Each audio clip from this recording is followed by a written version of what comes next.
இன்றைக்கி நம்ம வீட்டில் என்ன சாப்பாடுன்னு பார்க்கலாமா?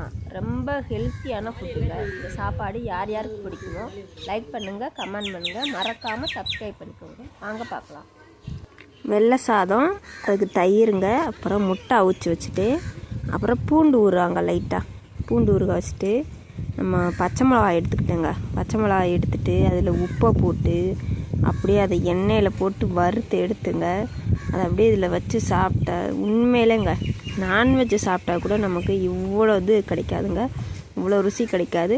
இந்த பச்சை மிளகாயில் என்ன இருக்குமோ தெரில, இந்த பச்சை மிளகாயை எண்ணெயில் போட்டு எடுத்து சாப்பிட்டோன்னு வச்சுக்கோங்க, உண்மையிலேங்க செம்மையாக இருக்கும். இந்த மாதிரி உங்களுக்கு பிடிக்குமா?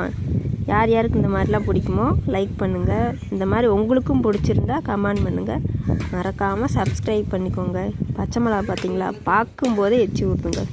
சூப்பராக இருக்கும் ஃப்ரெண்ட்ஸ். இந்த மாதிரி சாப்பிட்டு பாருங்கள், உண்மையிலே செம்மையாக இருந்துச்சு ஃப்ரெண்ட்ஸ்.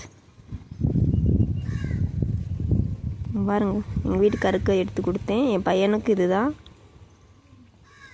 ஓகே ஃப்ரெண்ட்ஸ், டாட்டா பாய்.